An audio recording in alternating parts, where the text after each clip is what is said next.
C'est bon, je crois que tout le monde est installé. Bonjour à tous et bienvenue à cette deuxième journée régionale de l'exercice coordonné, une journée dédiée d'une part à l'innovation en santé primaire et d'autre part au rôle des équipes de soins coordonnés. Au programme de cette journée, 2 tables rondes ce matin, autour notamment du travail en équipe et de la complémentarité, des notions qui peuvent émerger dès la formation initiale des soignants, on le verra. Vers 12h30, nous aurons le plaisir d'accueillir notre grand témoin, Françoise Janson, vice-présidente de la région Nouvelle-Aquitaine en charge de la santé. Pendant le déjeuner, vous pourrez assister à la présentation d'un nouveau logiciel de Doctolib. Et puis cet après-midi, présentation de plusieurs dispositifs, réflexions, organisations, projets innovants. Mais pour commencer, je suis ravie d'accueillir Victor Terraza, kiné à Créon et président d'Avec Santé. On peut l'applaudir, s'il vous plaît.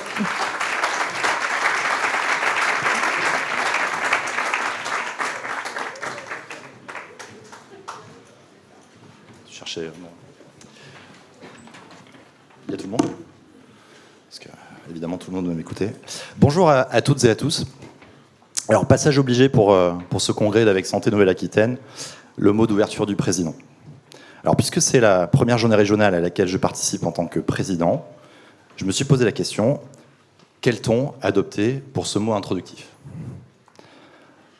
Un ton entraînant qui galvanise les troupes, vous motive, peut-être même un peu provocateur.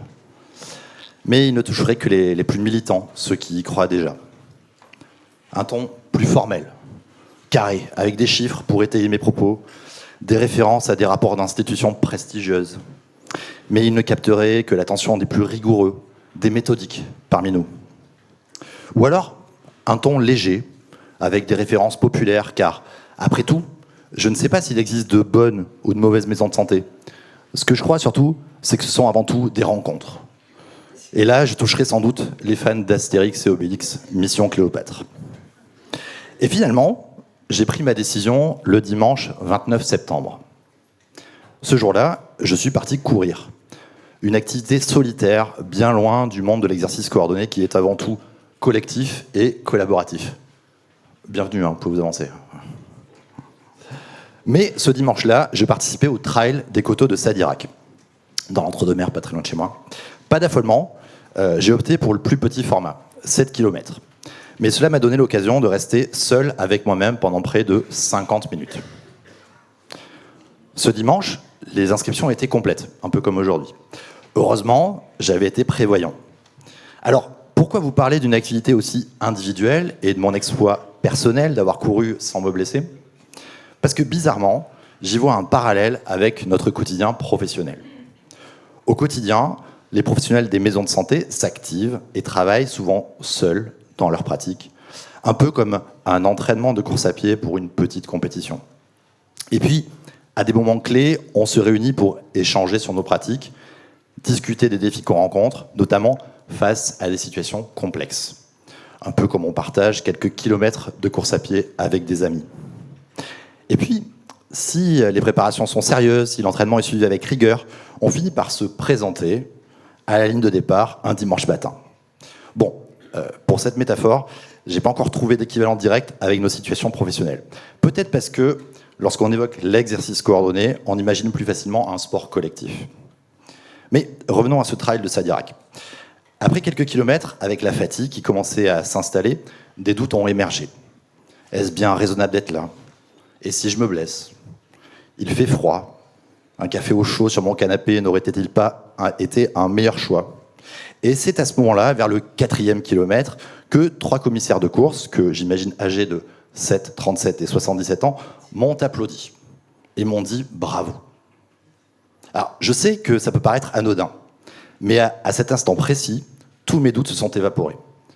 Un simple bravo et une tape dans la main, et c'était suffisant pour repartir de plus belle. C'est un carburant incroyable. Dans notre quotidien de professionnels de maison de santé, nous faisons souvent des choses ordinaires. Mais parfois, nous accomplissons des choses extraordinaires. Et malgré cela, le doute peut s'insinuer. Est-ce que toute cette énergie en vaut vraiment la peine ? Est-ce que le temps consacré est utile ? Et tout cela, pourquoi au fond? On peut facilement tomber dans une perte de confiance, une perte de sentiment d'efficacité ou même d'utilité. Mais au fond, je crois que nous savons tous que le choix que nous avons fait est le bon. Parfois, il suffit d'un simple geste, une tape sur l'épaule, un sourire, un bravo, pour raviver cette conviction. Ces petits moments de reconnaissance, qu'ils viennent de nos collègues, de nos patients ou de nous-mêmes, sont une énergie inépuisable qui nous rappelle pourquoi nous avons choisi cette voie. Aujourd'hui, cette journée régionale est justement une de ces tapes dans la main. C'est un moment pour vous recharger, pour renforcer votre confiance. C'est l'opportunité de partager vos expériences, vos réussites et même vos doutes. Parce qu'en échangeant avec vos pairs, vous réaliserez que vous n'êtes jamais seul. Vous recevrez des encouragements, des idées nouvelles et des solutions auxquelles vous n'aviez peut-être même pas pensé. Je tiens d'ailleurs à remercier chaleureusement Laetitia Langella, qui animera donc cette journée, ainsi que Karen Ramsey, qui est juste là, qui animera les tables rondes du matin. Et bien sûr, un grand merci à tous nos intervenants de qualité, sans qui ces échanges n'auraient pas la même saveur. Donc bravo d'avance à vous. Un grand merci également à nos partenaires institutionnels, l'ARS, l'assurance maladie, la région Nouvelle-Aquitaine et la MSA, ainsi qu'à nos partenaires financiers dont le soutien permet de faire de cet événement une véritable réussite. Et je crois qu'on apprécie tous le lieu. Leur contribution nous permet de continuer à œuvrer pour un système de santé de proximité plus efficace et coordonné. Alors oui, profitez pleinement de cette journée pour renouer avec votre propre efficacité. Prenez le temps d'écouter et de partager, car c'est de ces échanges que naît l'énergie nécessaire pour repartir encore plus fort, encore plus motivé dans vos missions. Et n'oubliez pas que chaque discussion, chaque rencontre d'aujourd'hui, peut être cette tape dans la main qui vous dit simplement bravo. Vous faites un travail formidable et vous le faites bien. Je vous souhaite à toutes et à tous une journée enrichissante, pleine de découvertes et de renouveau. Bravo à vous et merci de faire vivre chaque jour cette aventure collective de l'exercice coordonné. Bravo, merci. Merci beaucoup. Je vais peut-être me mettre à la course à pied, moi aussi, du coup ça marche bien. Victor Terza, on le retrouvera évidemment en fin d'événement pour clôturer cette journée. Ce sera aussi l'occasion de découvrir, on dévoilera le nouveau logo d'Avec Santé. Poursuivons avec les tables rondes qui vont être brillamment menées, animées par ma consoeur Karen Ramsey, rédactrice en chef du magazine Concours Pluripro, que j'invite à me rejoindre. On peut l'applaudir s'il vous plaît. Notez que vous allez pouvoir poser toutes vos questions pendant ces tables rondes via l'appli WooClap. Il suffit de flasher le QR code ici. Et puis ensuite, donc, le docteur Frédéric Hurlacher, qui était également administrateur de la fédération, relaiera toutes vos questions. Place donc à la première table ronde qui porte sur la notion d'équipe, l'avenir de la santé de proximité. Merci beaucoup. Alors, je suis ravie aujourd'hui, ce matin, n'importe quoi, je recommence. Je suis ravie d'être avec vous ce matin dans ce bel endroit, dans cette belle ville, pour aborder une notion, donc la notion d'équipe, donc qui sera la thématique de cette première table ronde, une notion fédératrice, mais parfois clivante. Clivante parce qu'elle questionne l'organisation de notre système de santé tel qu'il est construit aujourd'hui. Clivante parce qu'elle suggère de faire un pas de côté, de regarder autrement, de faire autrement.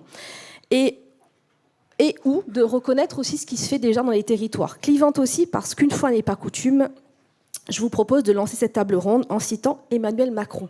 Pas une fois, mais deux. Emmanuel Macron qui, en septembre 2018, disait vouloir que l'exercice isolé devienne une aberration, souvenez-vous. Et qui, en janvier 2023, a affirmé que le médecin traitant doit être la porte d'entrée et pas le verrou du système de santé. Il est allé encore plus loin. Il a prononcé ce doux mot à nos oreilles. Tous les patients en ALD, bon, on en reparlera, doivent se voir proposer l'accès à une équipe traitante. Alors oui, Pascal Gendry était heureux. Nous aussi. Et c'est sur cette note d'optimisme que je vous propose de lancer les discussions ce matin. Alors j'ai le grand plaisir d'accueillir à mes côtés Atika Rida Chafi, directrice adjointe de l'offre de soins à l'ARS Nouvelle-Aquitaine. Je vous en prie. On peut les applaudir, je pense. Gérard Raymond, président de France Asso Santé, Pascal Gendry, président d'Avec Santé, Dominique Despinois, président d'Accentis, et Laurence Tandy, médecin conseil régional à l'assurance maladie. Bonjour.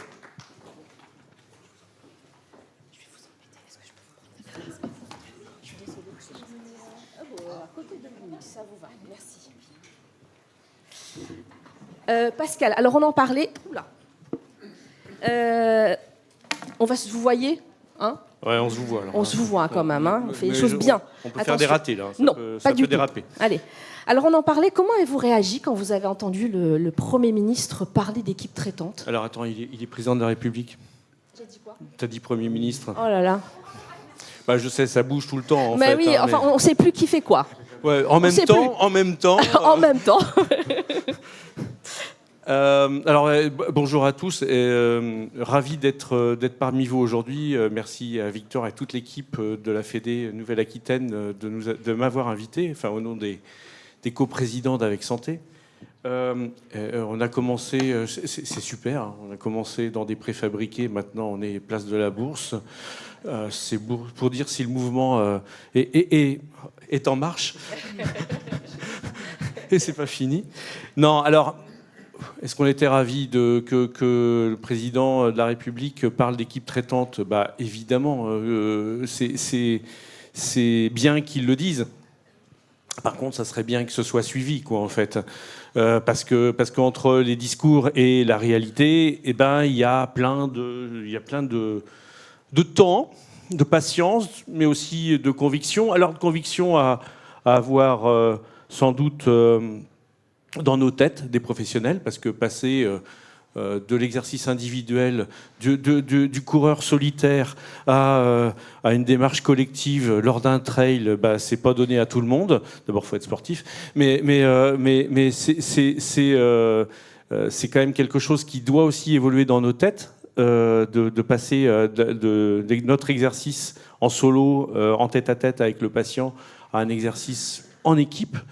Ça doit être aussi admis par j'ai envie de dire les usagers en premier lieu, parce que ça veut dire aussi, ça change un peu le rapport, et je pense que Gérard va en reparler tout à l'heure, mais ça doit être aussi entendu par tout l'écosystème de la santé, nos décideurs, que ce soit dans les ministères, dans les ARS, parmi les élus, et puis par notre système aussi de financement de l'assurance maladie et de la protection sociale, où on est quand même encore dans des logiques très en silo, très monoprofessionnelles, alors que si on veut passer à l'équipe traitante, et pourtant, il faut qu'on passe à l'équipe traitante, parce qu'on a quelques défis à avoir ensemble. On sait bien qu'on va droit dans le mur si on continue comme ça. Il y a de plus en plus de pathologies chroniques, il y a de plus en plus de précarité, il y a de plus en plus de vieillissement de population.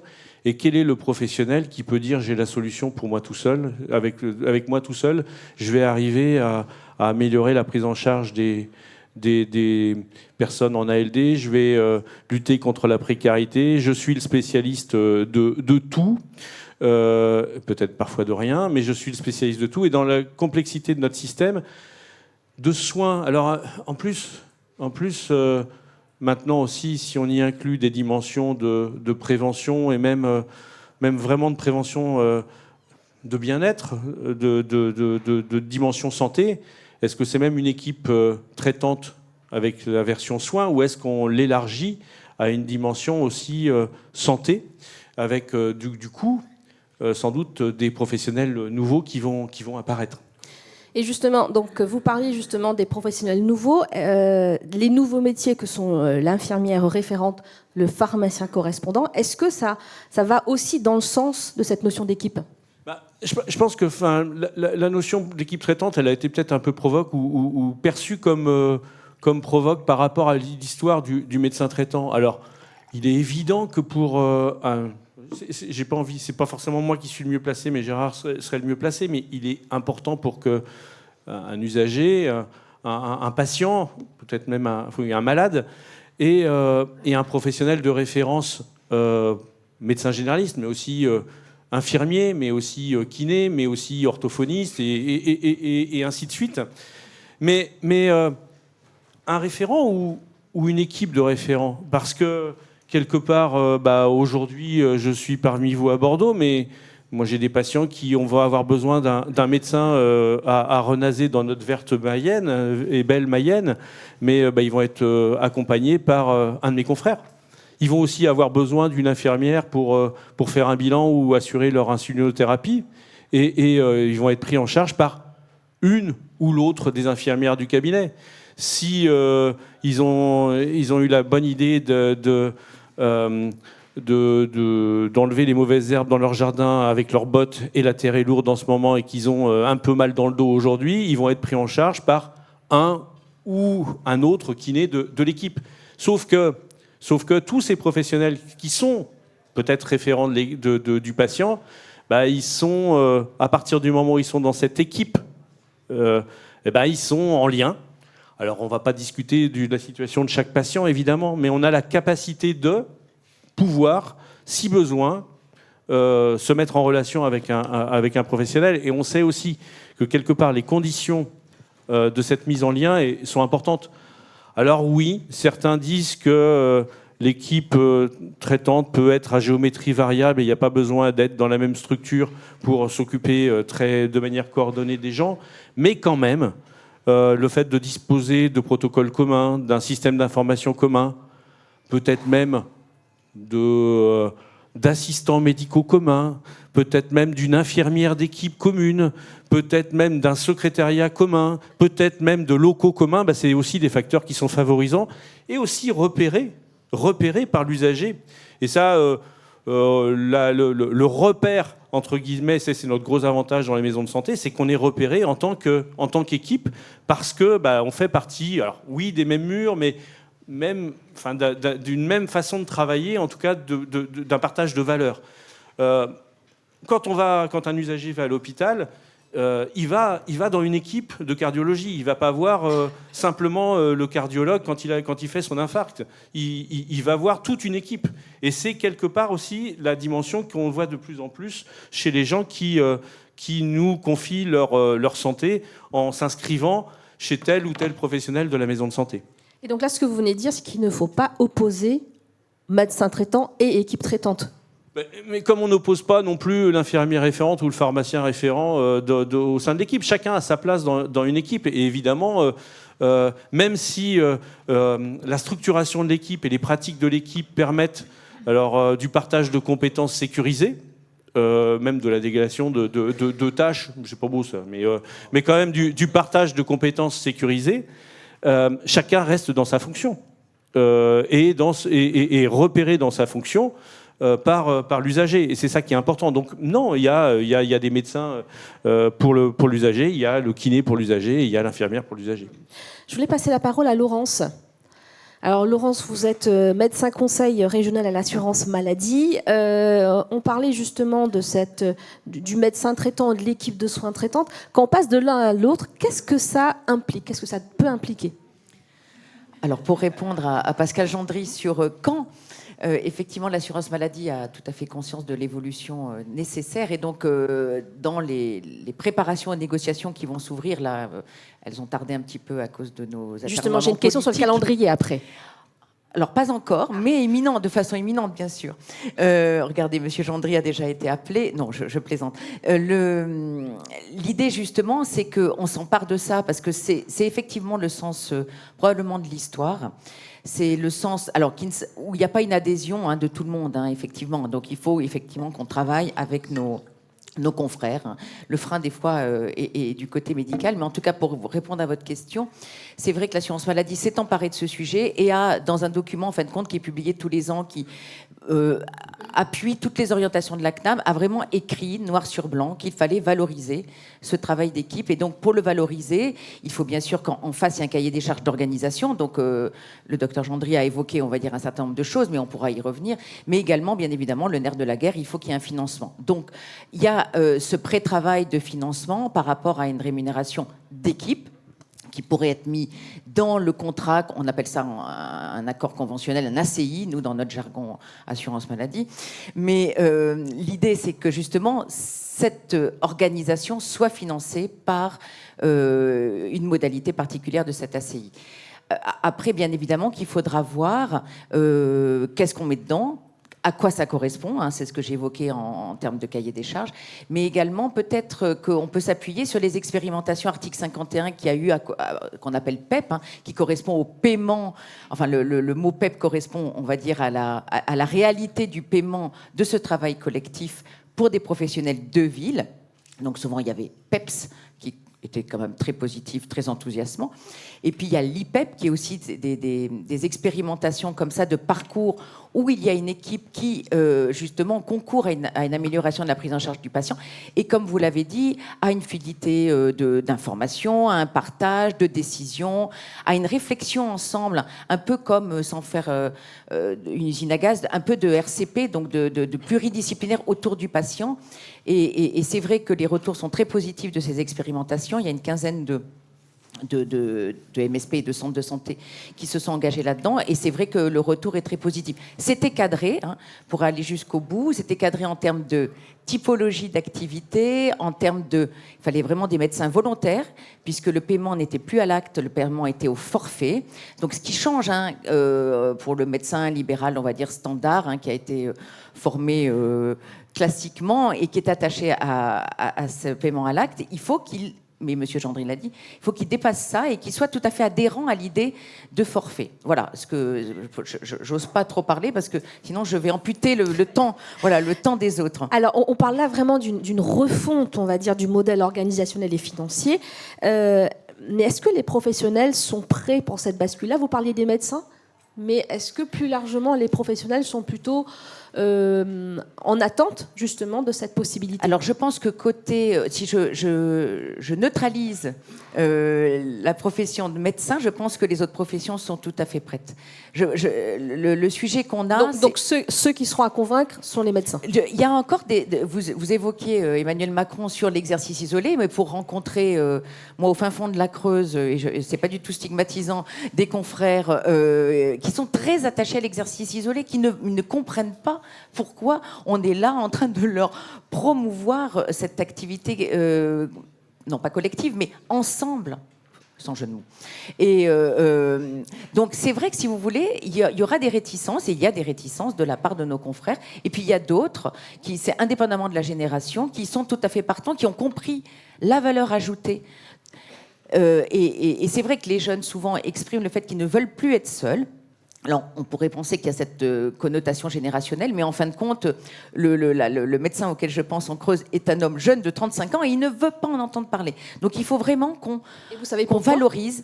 C'est la relation singulière patient-médecin auquel il est très attaché, et même l'idée même d'assistants médicaux, on parlera, ou d'infirmières de pratique avancée, ou l'infirmière Azalée, mais lui est complètement comment on pourrait dire, irritative. Donc, voilà.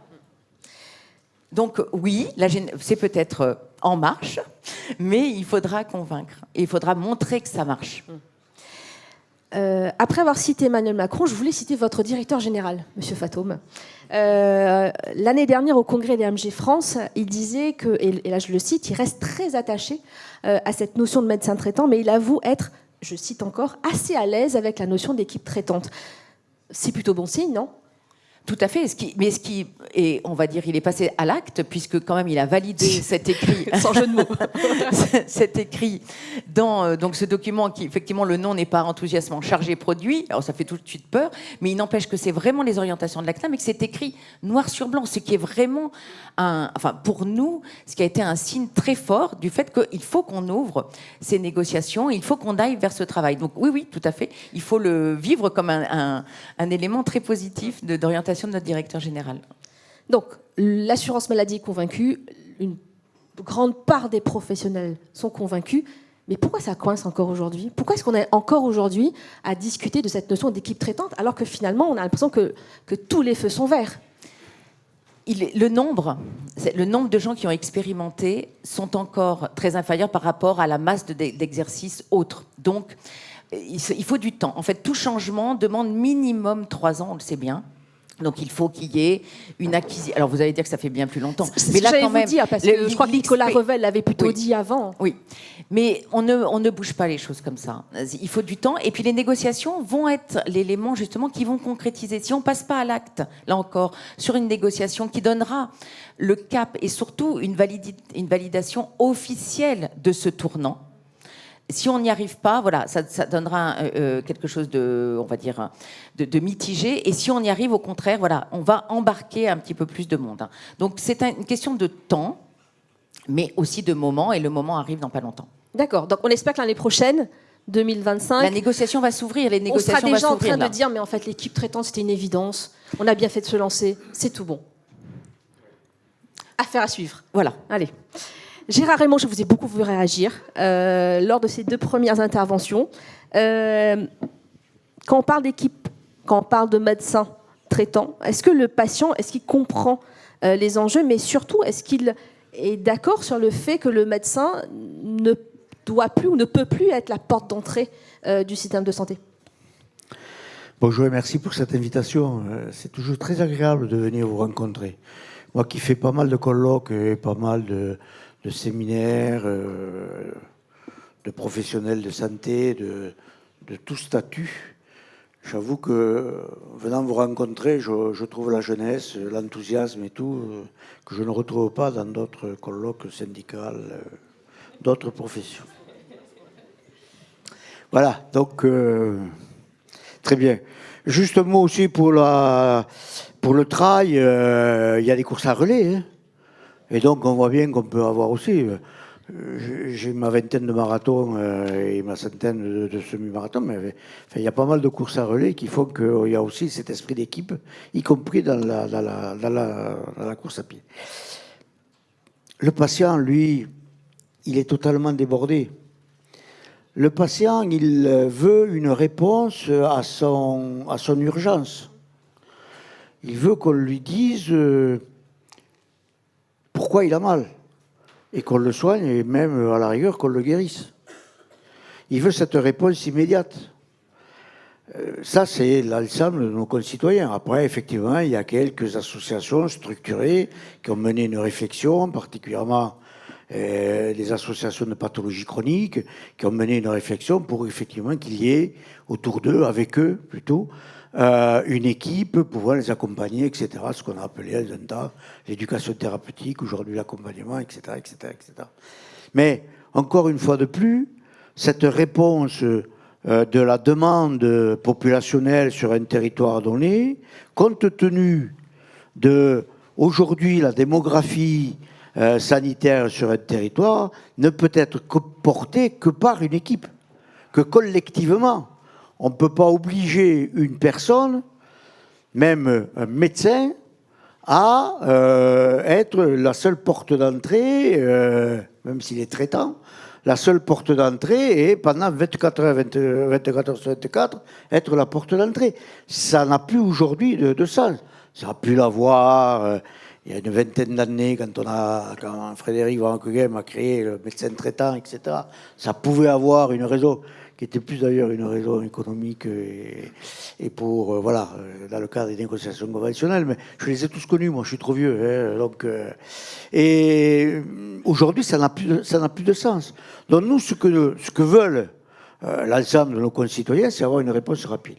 Et la réponse rapide, elle doit être apportée par un professionnel de santé. Et ce professionnel de santé, forcément, quel qu'il soit, il doit être en coordination, en travail, en accompagnement avec des autres professionnels de santé. Et donc, se crée une dynamique d'équipe pour pouvoir partager de la compétence, partager de l'information, avoir une intelligence collective, s'améliorer chacun par la compétence de l'autre et apporter une réponse pertinente à ce patient. Ça nous paraît être, pour nous, l'essentiel aujourd'hui de la médecine et du soin. Ce que nous disons et ce que vous démontrez, y compris l'assurance maladie, oui, c'est vrai qu'elle a vite évolué, l'assurance maladie. Elle a mis 10 ans pour le comprendre. Elle a vite évolué. Enfin, j'avoue que, sincèrement, c'est vrai. Moi, je me souviens, et encore, il n'y a pas si longtemps que ça, avec Thomas et Marguerite, des accrochages sur la qualification du médecin traitant et de l'équipe traitante. Ils ne voulaient surtout pas l'entendre parler. tout simplement parce que ça remettait en cause leur fonctionnement, bien entendu. C'est là aujourd'hui où on est au cœur de la situation. C'est que vous dites qu'il y a les médecins qui n'en veulent pas, etc., etc. Parce que c'est une révolution culturelle. C'est une véritable révolution culturelle. Alors, vous n'avez pas encore le petit livre rouge, mais on va pouvoir peut-être le sortir, je sais pas, on verra. Mais il faut changer la culture de la vision de ce que peuvent avoir l'ensemble des professionnels de santé, la formation initiale, et ça commence par là. C'est comment on apprend à tout professionnel de santé de travailler en équipe, de partager et de plus faire le colloque singulier, mais le colloque pluriel, pour que le patient puisse pouvoir s'exprimer et non pas simplement être à l'écoute des ordres donnés par un sachant. Et donc, on voit bien que cette révolution culturelle, elle porte là. Alors, effectivement, nous qui sommes convaincus de cette équipe traitante qui doit apporter une réponse populationnelle, là, que ce soit en prévention, que ce soit dans le parcours des soins pour les pathologies chroniques, que ce soit l'accès aux soins non programmés avec les SS. Donc, voilà. On est convaincus de ça, nous. Donc, nous, forcément, on trouve que ça va se passer vite. Et d'ailleurs, c'est vrai, ça va se passer vite. Mais il nous faut continuer à être dans cette dynamique-là. Et je suis très heureux, je vous l'ai dit, d'être avec vous pour pouvoir continuer à porter. Et on va faire basculer. On va y arriver. Faut-il encore qu'effectivement, on puisse convaincre que ce soit les autres professionnels de santé traditionnels, canal historique, convaincre les politiques, et effectivement, moi aussi étant dans le comité de sélection et d'appréciation des articles 51, on a beaucoup poussé effectivement pour ces nouvelles formes. Mais alors, j'aime pas le mot forfait. Je trouve que forfait, voilà, il y a des mots comme ça. Moi, je préfère que ce soit une enveloppe globale qui est régulièrement revue et corrigée en fonction des résultats, en fonction de la satisfaction et des acteurs, de tous, des professionnels, mais aussi des patients. Enfin, il y a des méthodes aujourd'hui de travail, d'évaluation, de relation, voire même de confrontation, qui doivent être mises en place pour pouvoir faire progresser ce système de santé vers plus d'humanisme, vers plus de concertation et de coordination. On peut le faire, il faudrait que les pouvoirs publics et même le payeur assurantiel obligatoire, nous aide à pouvoir franchir plus rapidement ce niveau-là. Voilà, moi j'entends avec beaucoup d'intérêt ce que dit aujourd'hui Thomas Fatome. J'espère qu'effectivement, dans autre chose que des négociations conventionnelles, l'ensemble des acteurs responsables de ce pays pourront avoir une voix prépondérante et que vous serez reçus comme d'autres autour de la table, pas simplement comme des observateurs, mais comme des véritables acteurs. Pourquoi pas nous aussi? Moi, j'aime bien justement. être sur le pas de la porte, d'ailleurs. Mais bon, parce que dedans, parfois, on s'ennuie. Mais sur le pas de la porte, c'est intéressant. On peut commenter et avoir une certaine liberté. Mais voilà, il y a des choses nouvelles à créer. Eh bien, c'est heureux qu'ici et qu'à Paris, on commence à nous entendre. Dans cette période politique un peu mouvante, continuons à travailler sur les fondamentaux de ces nouveaux principes et de cette nouvelle révolution culturelle pour pouvoir être suffisamment forts, porter de véritables preuves de l'intérêt et de la qualité de ce que vous portez pour pouvoir véritablement franchir le pas incessamment sous peu et le plus rapidement sera le mieux. Alors, je voulais rappeler qu'en 2022, France Asso Santé et Avec Santé avaient signé un manifeste pour refonder les soins primaires. Et je voulais vous entendre par rapport à cette intégration des usagers. Vous en parliez juste avant. Comment est-ce que l'usager peut venir en appui aux équipes ou même intégrer l'équipe? Écoutez, ça c'est le paternalisme. Moi je sais, donc vous savez pas, donc vous faites ce que je vous dis de faire parce que voilà, moi j'ai été formé pour ça. Mais je pense qu'aujourd'hui, c'est cette révolution culturelle. On ne fait rien sans mettre autour de la table tous les acteurs. Et les patients, les usagers de la santé sont des acteurs. Alors on a fait une loi révolutionnaire le 4 mars 2002, où on a fait une loi des droits des patients. Vous vous rendez compte? Alors, ceux qui me connaissent le savent. Hein. Les patients n'existaient pas jusqu'au 4 mars 2002, puisqu'ils n'avaient pas de droits. Donc on a découvert les patients à ce moment-là. C'est la première révolution du XXIe siècle. Donc, puisque ce sont des acteurs, puisqu'ils ont des droits, il faut effectivement les mettre autour de la table. et on a créé les représentants des usagers de la santé, c'était très bien. Il faut maintenant passer aux participants des usagers de la santé. De représentants, il faut passer au stade de participants. Nous sommes en capacité, nous, de vous apporter des propositions. Des propositions qui sont évidemment empreintes de notre expérience, certainement, voilà, et du cru, de l'intérêt du terrain. Évidemment, on n'a peut-être pas les mots savants, etc., etc.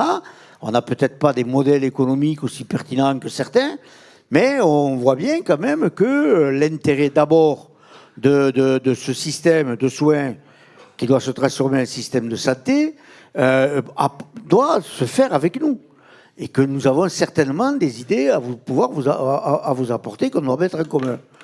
On a beaucoup travaillé avec des syndicats traditionnels et effectivement, l'émergence de cette idée collective de maison de santé portée par d'autres et relancée par vous ces dernières années, nous est apparu comme étant un axe extrêmement fort. Et voilà pourquoi nous avons des partenariats, nous allons continuer à travailler sur la Constitution, même avec d'autres, parce que nous pensons que, on n'a pas abordé le numérique et le matériel, mais déjà cette révolution culturelle de travailler ensemble, de partager ensemble, de s'enrichir ensemble, est pour nous quelque chose de fondamental dans l'évolution et la transformation du système de santé. Donc on va continuer à travailler, à porter cette parole-là, vous, nous, et essayer de convaincre ceux qui ont encore un peu de mal à être convaincus. Pardon.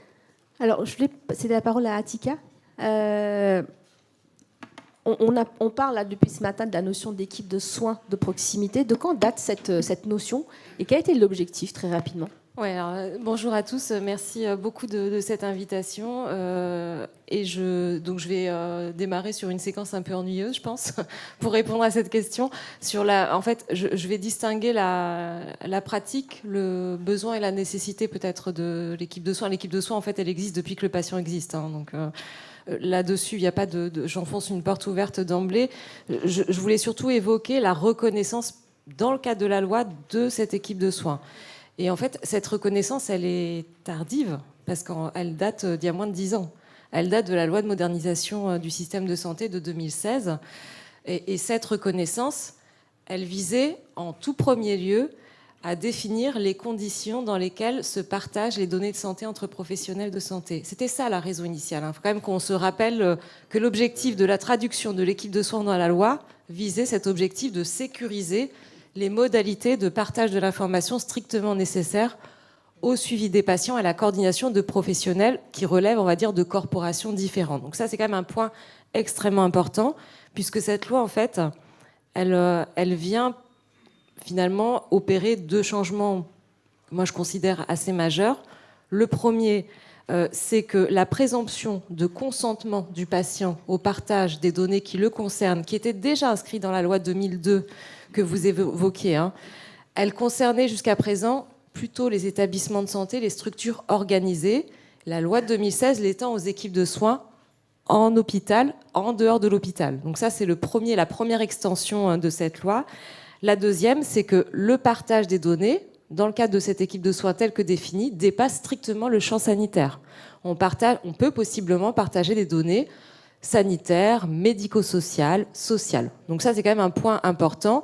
Le législateur a été un peu opportuniste puisqu'il a étendu le dispositif en définissant donc l'équipe de soins à l'équipe de soins primaires, en donnant un cadre à l'équipe de soins primaires. Donc ça, c'est vraiment le point un peu d'introduction générale sur de quoi on parle au travers de la loi telle qu'elle est encore aujourd'hui rédigée. Oui, pardon. Non, très bien. Je suis allée trop vite. Oui, non, je notais en même temps. Là, aujourd'hui, les professionnels, et on l'a entendu ce matin, demandent plus de souplesse dans leur organisation, dans la gestion de l'équipe, dans la rémunération. Comment l'ARS cadre cette souplesse ? Alors, cadrer une souplesse, déjà, paraître un peu paradoxal. J'ai mis des guillemets dans mon texte. Mais, pardon. Pas de souci. J'ai oublié de le préciser. De quoi on parle ? On parle de soins de proximité et on parle en fait de composants, d'intervenants qui sont de différents secteurs, mais quand même majoritairement du secteur libéral. On parle de 6 000 médecins généralistes dans la région Nouvelle-Aquitaine. On parle de 7 500 masseurs-kinésithérapeutes. On parle de 3 000 officinaux. Enfin, voilà, on parle donc d'un système de soins de proximité où la part du libéral est quand même assez importante, voire majoritaire, en fonction des corporations, des professions de santé concernées. La dernière fois que le législateur a été tenté d'imposer une modalité d'organisation des équipes de soins, je ne sais pas si pour les plus anciens d'entre nous vous vous souvenez, c'était le service territorial de santé, 2016. Grande bronca. Grosso modo, toutes les corporations étaient d'accord pour s'opposer à une forme d'étatisation du système de santé. Et donc l'idée de ce service territorial de santé, donc 2016 toujours, a été abandonnée au profit des CPTS. C'est ça qui a généré les CPTS. Donc on est quand même sur un autre cadre, une autre modalité d'intervention. Donc on n'est pas... ce qui est clair pour l'ARS que je représente, l'ARS, elle est supposée décliner des orientations d'une stratégie nationale de santé qui elle-même découle d'une politique nationale de santé gouvernementale. Donc notre rôle à l'ARS, il n'est pas de s'ingérer sur les modalités d'organisation des équipes de soins et des équipes de proximité. Notre rôle à nous est plutôt d'impulser ces équipes et d'assurer une cohérence dans des priorités, parce que nos priorités, enfin finalement c'est la synthèse de nos priorités, c'est les patients qui les font. Enfin voilà, je pense qu'on roule tous pour le même objectif qui est de répondre aux besoins des patients. Et donc nous on a une stratégie qui est le projet régional de santé où on fixe des orientations et en fait on essaie de faire converger les priorités de chacune des composantes du système de santé, dont les équipes de soins de proximité. Donc nous on va davantage travailler sur ces deux aspects et le fait d'aider à la création, de soutenir, d'impulser la création des équipes et le fait de tous converger vers un même objectif. Concrètement, ça se traduit vers le fait de conditionner des soutiens, des aides à l'atteinte des objectifs. Pas du tout à s'ingérer dans les conditions de gestion, d'organisation, de fonctionnement des dites équipes. Voilà. Pour faire... Je vais passer la parole à votre voisin, Dominique. Alors, je suis désolée, la question elle est un peu longue, donc je vais reprendre ma copie. Alors, Dominique, vous avez récemment publié sur l'excellent site Concours Pluripro une tribune où vous formulez des idées pour faire évoluer les métiers et les organisations et vous dites, je cite, les évolutions ne peuvent pas se limiter au partage des compétences et des interventions, mais qu'il faut redéfinir le concept de vie d'équipe de soins primaires. Comment on la fait vivre, qui assure la coordination, comment se fait le management. Et justement, je voulais vous interroger dessus. Comment se pilote, se manage, se gère une équipe ? Je ne vais pas avoir assez de temps. Vous avez 30 secondes. Merci d'abord de m'avoir invité. Bonjour à tous. Effectivement, je vais parler... Alors moi, j'ai deux carrières. Une de médecin généraliste pendant 20 ans et je dirige un cabinet conseil qui accompagne des projets, qui lance des projets, mais pas que. Et c'est de cette lorgnette-là que j'ai voulu écrire cette tribune parce que pour moi, il y a une vraie urgence. Enfin, vraiment... il y a une urgence de clarification, il y a une urgence de mise en commun des moyens. Je crois qu'aujourd'hui, on fait des avancées, mais il y a un risque de cloisonnement. Je vais citer juste DAC, CPTS, MSP, ESP, centre de santé. Alors que même on pourrait être tous ensemble dans le même objectif, effectivement, de réussir cette transition qui a été absolument bien démontrée par les intervenants précédents. Et en fait, dans mon travail, maintenant, au début, on démarre avec des équipes militantes. J'ai accompagné plus de 500 projets là en 10 ans, dans plein de régions. Très peu en Nouvelle-Aquitaine, mais je pense que vous avez des ressources en Nouvelle-Aquitaine. Et d'ailleurs, on s'est rencontrés avec Pascal sur ce type de projet qui démarrait. Et donc, au début, voilà, on avait des militants, on avait des gens qui commençaient à avoir une vision, et on était des accélérateurs, comme d'ailleurs la fédération avait des facilitateurs. Là, maintenant, on est avec des professionnels qui ont envie, effectivement, mais pas forcément toujours pour les mêmes raisons, premièrement. Deuxièmement, qui n'ont pas toujours les prérequis, mais qui se disent que s'ils n'y sont pas, ça va être pire que s'ils y sont. Je caricature le propos à peine, mais j'espère qu'on pourra débattre de ces questions. Et en fait, aujourd'hui, alors qu'on a besoin d'actions collectives beaucoup plus poussées, au risque que certaines professions, à mon avis, de premier recours disparaissent, en fait, quelque part, ou que du moins un modèle prenne le dessus sur d'autres, il me semble qu'aujourd'hui, il y a vraiment une carence dans la dynamique d'équipe. Et pas simplement, on a mis en place un coordinateur, c'est très bien, il y a une formation HESP avec santé, tout ça c'est très bien, mais c'est pas suffisant. Comment ? Il faut aller au-delà. Il faut aller au-delà, notamment parce que, vous voyez, ce matin, par exemple, dans Hospimédia, il y a, je ne sais plus si c'est un syndicat, j'ai lu ça très très vite, mais les infirmiers qui demandent de revoir au niveau national, en gros, leur champ de compétences, plus d'autonomie. Et en fait, Je crois que c'est l'ordre. Sont pas les... Comment ? C'est l'ordre infirmier. C'est l'ordre, ouais, merci. Et il n'y a pas simplement eux. La semaine dernière, je discutais avec un médecin qui est impliqué dans le collège de la médecine générale. Il disait, oui, il faut justement que le médecin traitant reste le médecin traitant. Et derrière ça, j'ai envie de dire attention, quoi. Mais attention aussi aux mots qu'on emploie. Parce que peut-être que lui, dans médecin traitant, il voit coordination des parcours, l'évolution du métier de médecin qu'on appelle de nos voeux, y compris pour réussir les soins primaires, et que c'est pas du tout en opposition avec équipe traitante. Donc qu'est-ce qu'on va mettre comme mot derrière tout ça pour être très clair au niveau national ? Pourquoi je dis ça ? Parce qu'effectivement, dans les équipes que je rencontre maintenant, il commence à y avoir des anticorps, vraiment.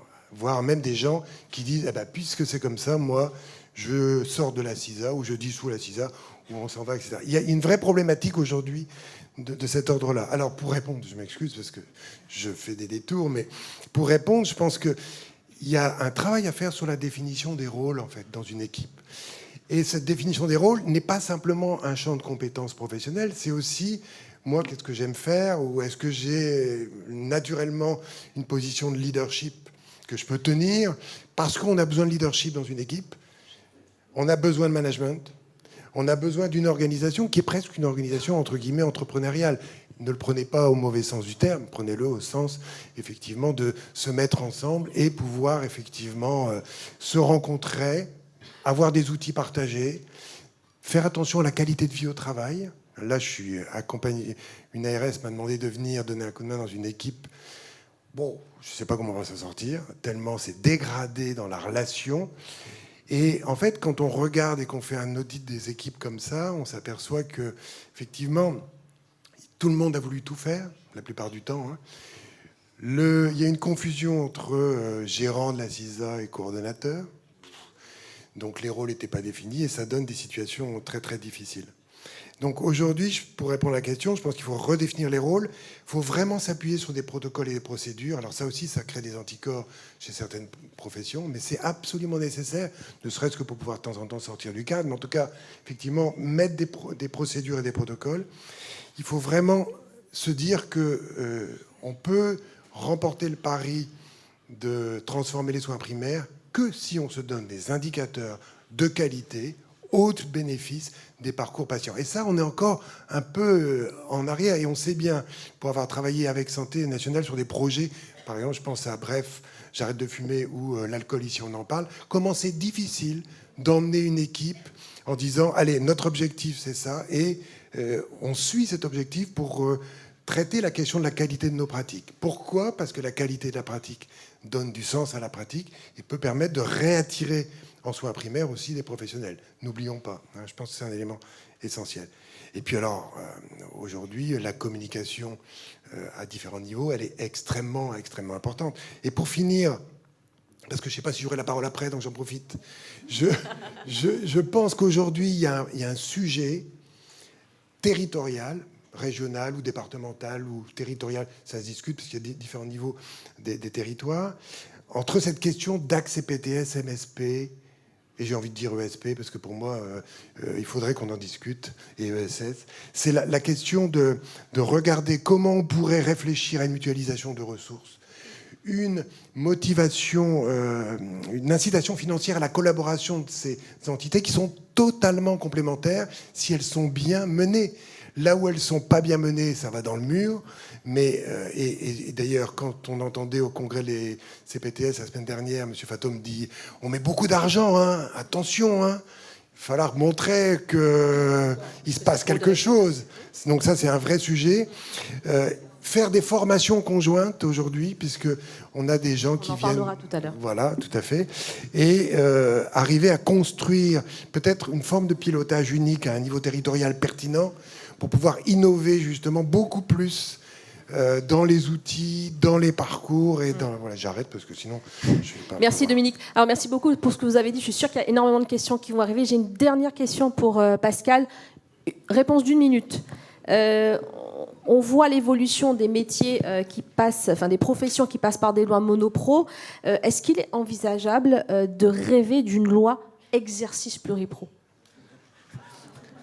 1 minute. Alors, une loi santé, dans le contexte actuel, ça se passe comment, quoi, en fait, pour qu'elle soit consensuelle ?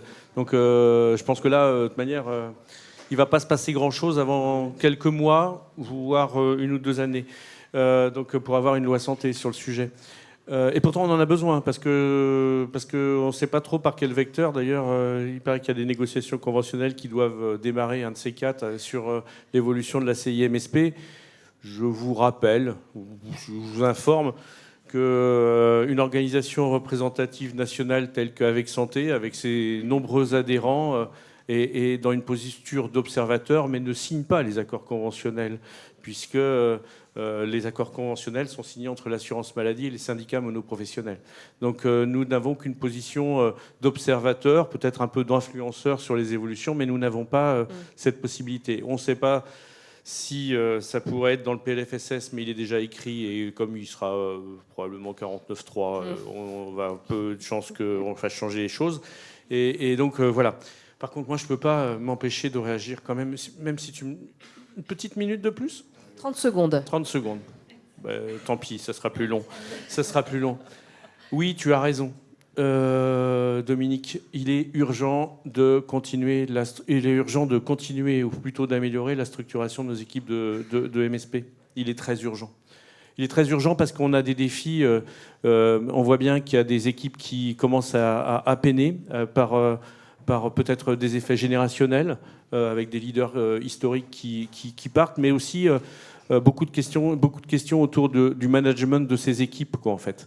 Avec aussi une clarification nécessaire entre ce qui relève de la coordination de l'équipe, c'est-à-dire l'animation des projets avec des coordinateurs qui sont formés notamment pour animer les équipes, et c'est super parce que c'est comme ça qu'on anime des projets de santé, qu'on fait des actions, mais la problématique autour du management de ces structures, elle est aussi importante. Et si on veut rester des maisons de santé libérales avec un projet libéral, au sens de on a la liberté de construire des actions, alors pas pour faire du business, quoique si on se bouge pas les fesses pour réfléchir à nos modalités de management, il y a quand même un risque que nos structures soient aussi l'appât de certaines boîtes qui auront moins de scrupules à avoir des buts financiers. Et donc, du coup, si on veut garder la main sur nos organisations, nos outils de travail, il faut qu'on réfléchisse aussi à nos modalités de management et qu'on les modernise et qu'on convainque dans nos maisons de santé, dans les futurs projets, de la nécessité que chacun réfléchisse là-dessus. Merci beaucoup. Je vais céder la parole à Frédéric et je suis sûre que Dominique, tu auras l'occasion d'y répondre. Oui. Bonjour à tous. Je me fais le porte-parole de vos questions. Justement, sur ce qui vient d'être dit, quelqu'un a demandé, s'est dit inquiet il a été évoqué la notion de rapidité d'accès des patients à des soins. Et en fait, quelqu'un a alerté sur le développement d'offres de soins qui ne sont pas forcément très vertueuses, qui ont des buts plutôt financiers. Et je trouve que ça contraste un peu avec tous les efforts qu'on fournit tous au quotidien et avec des financements qui peinent à coller un peu avec les objectifs qu'on se donne. Ça rebondit sur ce que tu viens de dire. C'est qu'effectivement, la nature ayant horreur du vide, puisque le système n'arrive pas à couvrir les besoins et les attentes, eh bien, les patients s'adressent au premier venant et à celui qui est le plus gentil, sympathique et tout, mais qui veut faire du business, qui ne fait pas de la qualité. Voilà, et ça, c'est un risque. C'est un véritable risque, effectivement, de financiarisation, ce qu'on appelle la financiarisation du système de santé. On le voit arriver à grands pas. Et effectivement, je trouve que c'est pour ça qu'il y a quand même une urgence de restructurer profondément notre système avec vous, transformer fondamentalement le management des équipes. On ne manage plus comme on manageait avant, avec un patriarche qui est un descendant, y compris d'ailleurs, une parenthèse, dans les établissements. C'est peut-être aussi un problème dans les établissements de management d'équipe. Mais voilà, et juste parce que je me suis penché moi aussi sur le management des équipes dans le milieu associatif, je me suis rapproché de l'holacratie, etc. Quand vous parlez de rôle, de lien, etc., ça m'intéresse. Donc je trouve que c'est ça, c'est des nouvelles formules de management, comment on responsabilise chacun à partager et à ses propres responsabilités. Pour répondre à votre question, oui, effectivement, si on n'avance pas vite sur une réflexion territoriale de réponse à nos besoins, effectivement, on ira vers des structures qui n'ont pas qu'à la financiarisation, qui n'apportent rien, qui font payer les patients, qui n'apportent rien dans la qualité. Et on dégradera ce très très beau système de santé qui a été fondé sur des valeurs quand même qu'il faudra rappeler en permanence, sur les valeurs de solidarité, de répartition. J'ai une petite... actuellement sur les soins non programmés, par exemple, alors c'est sûr, c'est des boîtes il y a des boîtes qui existent pour faire du soin non programmé et répondre à une demande, ça c'est évident des gens. Mais quelque part, les maisons de santé... ont une obligation, en tout cas avec leurs patients, et dans l'idée de l'équipe traitante, doivent assurer la permanence de soins, la continuité des soins pour leurs patients. Mais actuellement, avec le mode de financement actuel, la maison de santé n'a absolument aucun intérêt à aller voir des patients qui ne relèvent pas de la file active des médecins traitants. Or, tant qu'on est encore dans ce système de rémunération et d'incitation des équipes à s'occuper que des patients médecins traitants, c'est pas prendre en considération la patientèle des paramédicaux et donc de la file active de la maison de santé. Et ça, c'est quelque chose qu'il faut qu'on fasse évoluer dans le futur ACI. Mais quelque part, s'il y a même une organisation de soins non programmés avec, en pluripro, avec des plages pour accueillir des gens qui ne relèvent pas de la patientèle médecin traitant, la maison de santé, elle n'a aucun intérêt financier à le faire. Et donc ça aussi, il faut qu'on le voit, il faut que ça se contractualise, peut-être avec, dans le cadre des CPTS, mais dans les faits, c'est pas tout à fait ça. Et d'ailleurs, combien de CPTS ont une représentation de la maison de santé en tant que personne morale, mais plutôt... et donc, du coup, les intérêts de la maison de santé ne sont pas forcément représentés au sein de la CPTS. Et ça, il faut quand même aussi y réfléchir. C'est quelque chose d'extrêmement important. Et puis autrement, on pourra répondre à ce que font ces boîtes. On pourra y répondre, mais et mettre en place des organisations en pluripro, en partage de compétences. Mais actuellement, on n'a pas les moyens de le faire. Peut-être juste très rapidement, parce que la question en fait fait beaucoup réagir. Donc non, juste parce qu'effectivement, je pense que la question sous-tend le sujet des soins non programmés qui s'organisent au travers d'une offre spécialisée dans les territoires et qui viennent un peu percuter aussi les démarches collectives des maisons de santé. Je vois pas d'ici parce que je suis myope, mais apparemment ça fait réagir, donc je regarderai après. Voilà, tout est dans tout. Donc sur les soins non programmés, c'est vrai que du côté de l'ARS, mais comme de l'assurance maladie, on n'a en plus pas vraiment les moyens de lutter contre l'émergence de ces structures qui se spécialisent vraiment sur une modalité de réponse, donc pas sur une patientèle, mais sur une modalité de réponse ponctuelle, donc ce qui n'est pas sans poser problème sur un plan macro, parce que nous on a quand même toujours une vision santé publique, on consomme de la ressource médicale qui serait a priori aussi utile tout à fait ailleurs dans le cadre de projets structurés. Donc nous en fait on construit des réponses parce que la réponse en fait elle existe, c'est le SAS. La réponse c'est le SAS. Et donc, les facteurs du SAS, ce sont donc les organisations des équipes de soins de proximité, notamment dans les MSP, mais aussi effectivement dans les CPTS. Et on essaie, en Nouvelle-Aquitaine, enfin en tout cas, il y a une une ambition assez forte de soutenir cette démarche de structuration, notamment avec les téléconsultations assistées, mais dans une structuration vraiment organisée avec les professionnels de notre territoire, pour éviter que l'idée, c'est que ce soit pas complètement ouvert et en tout cas qu'on puisse. Je crie la priorité pour compléter Attika sur les centres. On est parfaitement au courant des centres qui dysfonctionnent et en particulier, c'est vrai qu'il y a une émergence parce qu'il y a un besoin, donc automatiquement la nature a horreur du vide. Donc il y a ces centres qui sont organisés. Nous travaillons de pair à ARS Assurance Maladie pour justement les repérer et aller voir un petit peu ce qui se passe. Donc rassurez-vous quand même, malgré tout, ça existe, mais on est là. Allez-y. Oui, juste pour dire quand même, on est quand même sur ce sujet dans une responsabilité partagée. La population pousse, et j'avais fait une étude pour l'ARS Île-de-France au début sur les centres de soins non programmés, on avait regardé aussi dans d'autres pays ce qui se passait, la poussée des patients pour du tout de suite est une réalité. Donc comment on résiste, etc. Donc ça, c'est oui, une mais question. Si on donne plus de moyens aux équipes, on sera peut-être en mesure de répondre à la demande. Je mets une petite épine dans la réflexion parce qu'il faut en prendre en compte, parce que ça peut faire partie de ce que moi j'appelle de mes voeux, c'est des MSP augmentés. En termes d'innovation, c'est le sujet de ce matin, y compris sur la question de la formation aussi des patients. Et deuxième chose, c'est que moi je suis frappé par des jeunes médecins, entre guillemets, un peu entrepreneurs. C'est pas simplement la question de l'argent qui les attire. Ils ont peur aujourd'hui des prises en charge de patients chroniques qui vont dans les soins non programmés parce que juste après l'hôpital, hop, ça correspond au schéma et ça va bien. Donc ceux-là, il faut pouvoir les rattraper. Alors, il y a donc le PEPS, paiement en équipe de professionnels de santé, a été évoqué. Et donc, vous avez qualifié ce dispositif de très positif, très enthousiasmant. Donc, ça permet d'expérimenter une sorte de nouveau mode de rémunération pour les équipes. Alors, c'est bien.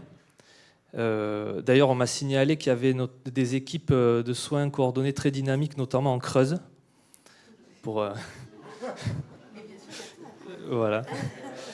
Mais j'ai entendu, pas plus tard que ce matin, qu'il y avait parfois des ratés, on va les qualifier comme ça, dans les délais de versement de ce forfait.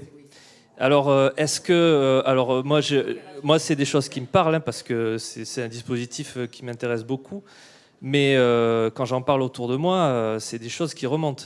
Et qu'est-ce qui se passe si le règlement n'arrive pas ? Donc, est-ce que ça ne va pas alimenter les réticences de ceux qui sont peu, voire pas du tout convaincus ? D'ailleurs, il y a un peu le même problème avec les ACI pour les maisons de santé. Hein. Ça nous met toujours en difficulté tous les ans dans la gestion du financement, en fait, de la planification de nos... avec les comptables, tout ça. Et donc, il y a des réticences. Il y avait une question complémentaire par rapport au PEPS. Est-ce que forfait, ou plutôt le terme qui a été employé, c'était enveloppe globale égale capitation, et crainte aussi d'une opportunité pour l'État de faire des économies. Alors, sur les paiements, sur le versement assurance maladie, alors effectivement, tout système est lié au dépôt de preuves. Donc, en fin de compte, dans les PEP, il y a un système d'infos sur lesquels les différents acteurs de ces PEP versent des informations. Et là, il y a un circuit, effectivement, qui est toujours un circuit long.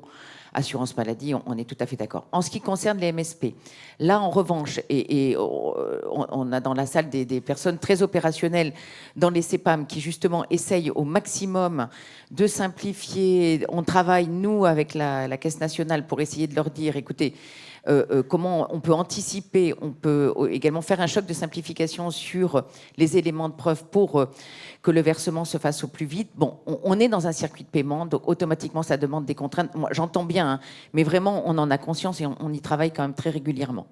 Sur les réticences. Alors c'est vrai que de toute façon tout système, la MSP peut effrayer, les CPTS, n'en parlons pas. Nous, dans certains territoires, on va porter la bonne parole sur les CPTS. Certains professionnels, là aussi, hors Creuse, nous disent mais qu'est-ce que c'est que cette usine à gaz ? Non, donc on est toujours dans l'enjeu, c'est ce que j'évoquais tout à l'heure. Si on ne réussit pas à prouver que ça marche, effectivement, on suscitera des réserves. Or, il y a vraiment des choses totalement enthousiasmantes, des choses où ça change change totalement la vie. Mais je répète, ça prend du temps. Et votre dernière question, je crois que c'était sur les économies. Alors pourquoi ? Pourquoi ? Parce qu'en fin de compte, oui, le paiement à l'acte, il a été interrogé. Il est interrogé très régulièrement, hein, parce qu'effectivement, il peut être inflationniste, on le sait très bien, mais c'est comme tout système. En fait, tout système induit des contournements et parfois des biais et donc des dysfonctionnements. Celui-là, comme un autre. Et l'idée est plutôt, moi, à mon avis, le mot est peut-être mal choisi, de panacher. C'est-à-dire, en fait, il faut définir ce qui correspond à un PEP, c'est-à-dire un accompagnement, parcours, une coordination. Pourquoi faire ?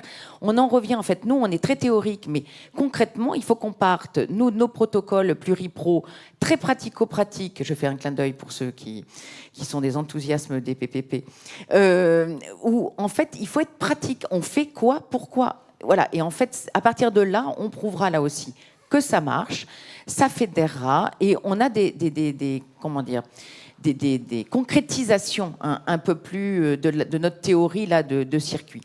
Donc, il faut, au forfait, Monsieur Raymond n'aime pas le forfait, à l'enveloppe globale, on doit faire correspondre un certain nombre de situations qui ont du sens, complexes, où le besoin justement d'être plus intelligent à plusieurs est vraiment nécessaire. Il faut peut-être laisser le paiement à l'acte pour d'autres choses.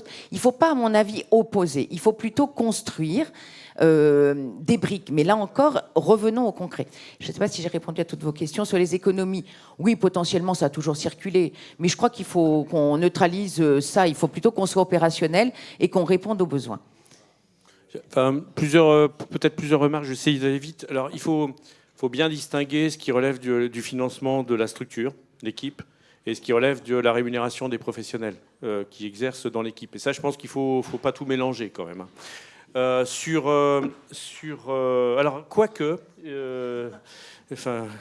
c'est compliqué, toutes ces expérimentations. On n'est pas encore stabilisé sur le financement de l'exercice en équipe et le financement de cette équipe traitante.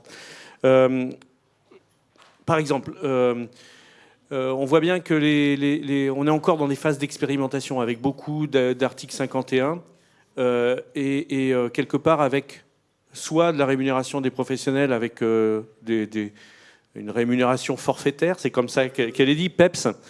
Mais quand on y regarde de près, quand on regarde les équipes qui y sont, quand je parle des maisons de santé, je ne parle pas des centres de santé, on voit que c'est extrêmement compliqué de faire de la rémunération forfaitaire en pluripro. Et quand on regarde ce qui se passe dans les équipes qui sont parties, d'ailleurs, il y a même eu une deuxième vague, c'est parce qu'on n'a pas été capable de conclure sur la première vague. Les centres de santé, ils ont intérêt au paiement forfaitaire. C'est des salariés, ça va dans une enveloppe, on rémunère toute l'activité du centre de santé. C'est beaucoup plus simple, et puis après, c'est ventilé sur des salaires. Donc ça, c'est pas très, très important. Mais quand il s'agit de mélanger de la rémunération de médecin avec du kiné, avec de l'infirmière, là, avec des pratiques quand même au sein d'une même maison de santé, par exemple des pratiques de cabinet infirmier qui sont différents, là on s'arrache les cheveux, on est comme Victor, on n'en a plus rapidement quoi en fait. Et donc du coup il y a quand même des solutions qui existent. Et comme on voit sur PEPS, on voit que des équipes font des choses avec de la rémunération forfaitaire d'équipe médicale au sein de la maison de santé, mais on voit aussi la rémunération dans des articles 51 de certaines professions sur un mode forfaitaire en dépassant le paiement à l'acte. Je crois que dans les stands, il y a un bel exemple avec Soignons Humains et les infirmières. Et on pourrait s'en inspirer aussi pour, sans doute, imaginer une rémunération d'équipe. Alors, pas surtout, parce que le paiement à l'acte, il a aussi son intérêt, notamment en cas de soins non programmés sur certains types de populations.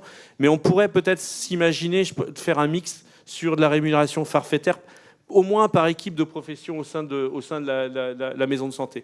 Et puis, il y a aussi IPEP. Alors IPEP est quand même extrêmement intéressant. C'est une rémunération sur une incitation à la performance, mais performance médico-économique, mais aussi performance qualitative. Ça, c'est intéressant parce que ça correspond vraiment à la possibilité d'avoir une rémunération d'équipe. Et les maisons de santé qui ont joué le jeu dans l'expérimentation, on en tire pas mal de bénéfices à tous les niveaux en termes d'amélioration des pratiques et de la qualité, et notamment en intégrant l'avis des usagers, qui sont un point, un curseur pour valoriser ou pas l'équipe, et ça permet du financement d'équipe. Et quelque part, ça c'est une évolution qu'on veut porter dans le cadre, avec Santé porte cette évolution dans le cadre des futures négociations de la CIMSP, où, avec une généralisation d'IPEP sur une incitation à la performance à la fois en termes qualitatifs, donc avec des objectifs qualitatifs pour les équipes, ça nous oblige aussi à revoir notre projet de santé, à revoir nos pratiques régulièrement, à nous améliorer en performance. Et puis après, on voit qu'il y a de l'efficience parce qu'il n'y a pas d'équipes qui n'ont pas par rapport à des groupes témoins, qui, le fait d'exercer en équipe pluripro coordonnée, il y a moins d'hospices, il y a moins de recours au transport, il y a moins de recours aux spécialistes, de deuxième recours. Alors, mais pour faire ça, on revient au truc, il faut une équipe structurée. Alors justement, on a déjà largement dépassé, mais il y avait une question à laquelle je tenais et qui est en rapport avec l'atteinte de ces objectifs dont vous parlez. C'est comment définiriez-vous en une phrase, vraiment très court, le poste imaginé d'infirmière d'équipe et ou référente au sein d'une MSP? Alors quand je parlais de structuration, c'est plutôt de la structuration de l'offre de soins, enfin de soins et de santé. Ces infirmières d'équipe, telles qu'on est en train de les proposer à la CNAM, c'est en fait, alors que je me gourre pas, il y a quatre fonctions de ces infirmières d'équipe. Une fonction de prévention et d'éducation à la santé, une fonction quelque part dans des équipes qui mettraient en place des organisations de soins non programmés, un appui par ces infirmières d'équipe, un accompagnement à des parcours complexes, notamment pour des pathologies chroniques ou l'accès aux soins pour ces infirmières d'équipe. Et puis les fameux rendez-vous de prévention qui pourraient être faits par ces infirmières d'équipe et qui pourraient aboutir à un projet personnalisé de prévention qui serait proposé par l'équipe et effectué par les membres de l'équipe. Et plutôt que de faire des rendez-vous qui vont être one-shot et sans projet personnalisé de prévention derrière, ces infirmières d'équipe pourraient servir à ça. Et ça, c'est vraiment quelque chose qu'on demande dans l'évolution de la CI, qu'on ait peut-être sans passer par des organisations, des associations nationales qui dépendent que de la contractualisation avec les médecins, que ces infirmières d'équipe soient mises à disposition des équipes. Ça, c'est la partie structuration de soins. Mais sur l'histoire des rémunérations, je ne peux pas m'empêcher de dire que là, à partir du moment où on réfléchit sur la rémunération d'équipe, il faut une structure et il faut aller bien au-delà d'une simple coordinatrice. Il faut réfléchir à comment on peut aussi réfléchir des financements collectifs, des organisations collectives, du RH collectif. Et là, on a une petite marche à monter. Juste oui ou non à la question. Est-ce que Asalée a été impliqué dans les négociations pour cette proposition de poste d'infirmière Simplement oui ou non coordinatrice?